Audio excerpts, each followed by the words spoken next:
আজকে আমি Nilima cooking show থেকে আজকে আমি বানাতে চলেছি নতুন করে চিকেন রেসিপি। একটা নতুন ভাবে বানাবো, আপনারা দেখতে থাকুন আমি কিভাবে বানাচ্ছি, কি মশলা দিচ্ছি। নতুন রেসিপি এটা। বসিয়ে তেলটা দিয়ে দিয়েছি। এবার আমি তেজপাতা আগে দিয়ে দেবো, দিয়ে আমি আলুটাকে ভেজে নেবো। এই যে আলুটা কেটে রেখেছি, এই যে আমি আদা, এই পেঁয়াজ, আদা, রসুন আমি রেডি করে রেখেছি। আর সঙ্গে আমি এই যে দেখুন একটা নতুন রেসিপি, এই যে সর্ষে আর 4টে কাজু বাদাম, 4টে গোলমরিচ আর 3টে শুকনো লঙ্কা ভেজে এটার সঙ্গে বেটে রাখা আছে সর্ষের সঙ্গে। আমি এটা দিয়ে নতুনভাবে একটা রেসিপি বানাবো, আপনারা দেখতে থাকুন। সর্ষে দিয়ে মাংস হয়তো কেউ কখনো খাননি, আপনারা সেটা দেখে আপনারা দেখুন আমি কীভাবে বানাচ্ছি, তাহলে আপনারা সেভাবে বানিয়ে খেয়ে দেখবেন ট্রাই করে। প্রথমে আমি তেজপাতা, এই যে 2টো তেজপাতাকে ছিঁড়ে 4 টুকরো করেছি। আর আমি দিয়ে দিচ্ছি অল্প করে একটু এই যে গোটা জিরা ফোড়ন দিয়ে দিচ্ছি।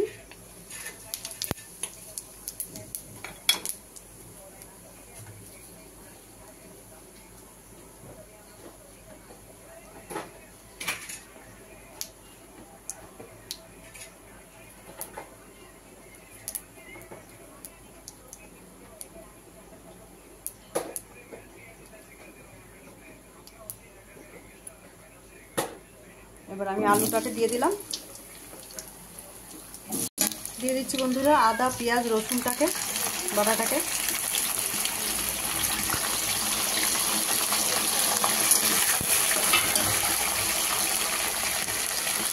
দিয়ে দেবো পরিমাণ মতো নুনটাকে,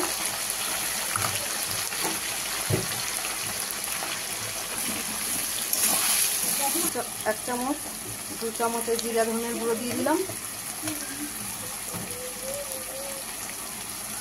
দিয়ে দিচ্ছি 1 চামচ মতো লঙ্কার গুঁড়ো, এই 1.5 চামচ।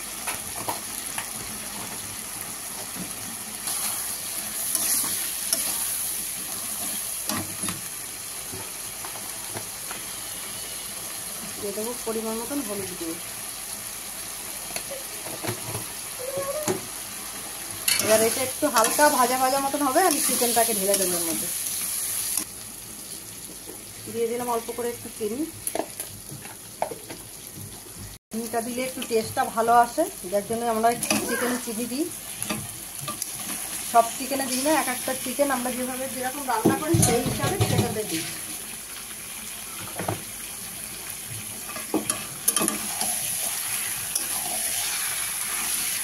এইবার আমি এইভাবে কষতে থাকবো, কষা হয়ে যাবে, তারপর আমি পরিমাণ মতন ঝোল দিয়ে ঢাকা দেবো।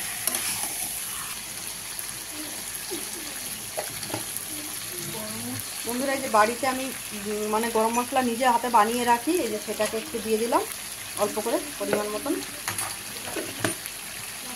এটা গন্ধটা বেশি সুন্দর আসে, যার জন্য আমি নিজে হাতে বাড়িতে বানিয়ে রাখি, কিনে নিয়ে এসে গোটা গরম মশলা।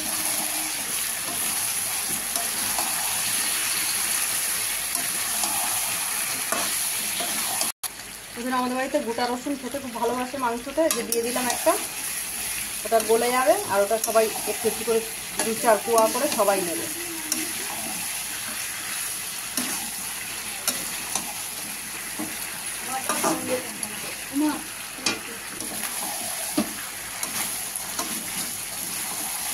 এইবার আমি দিয়ে দেবো এই মশলাটাকে, এই যে সর্ষে বাটাটাকে এই যে দিয়ে দিলাম, দিয়ে এটাকে দিয়ে এবার কষা হবে আরো।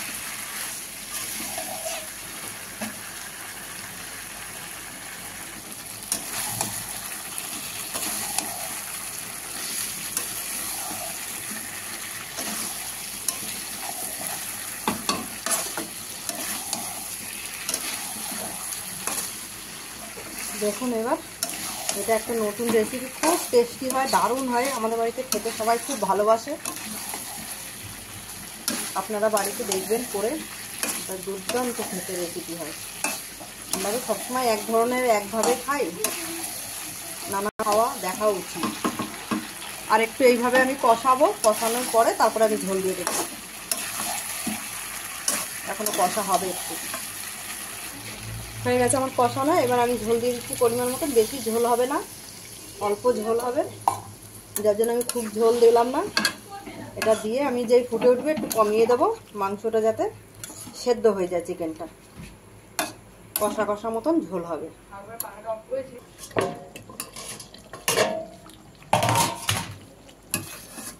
বন্ধুরা মোটামুটি অর্ধেক হয়ে গেছে, আর অর্ধেক হলে তবে আলু সেদ্ধ হয়ে গেছে আমার।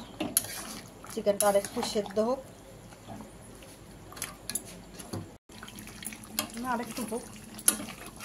দেখুন বন্ধুরা আমার হয়ে গেছে। এবার আমি গ্যাস নামিয়ে দিচ্ছি। দেখুন বন্ধুরা, এটাকে বলে সর্ষে চিকেন। কালারটা দেখুন। আর আপনাদের ভালো লাগলে আপনারা নীলিমা কুকিং শোটিকে সাবস্ক্রাইব, লাইক, কমেন্ট করবেন ইউটিউবে। আর ফেসবুকের বন্ধুরা আপনাদের ভালো লাগলে আপনারা লাইক, কমেন্ট, শেয়ার করবেন। আর আমার নীলিমা কুকিং শো বলে পেজ খোলা আছে, সেখানে আপনারা ফলো করে লাইক, কমেন্ট, শেয়ার বেশি বেশি করে দেবেন।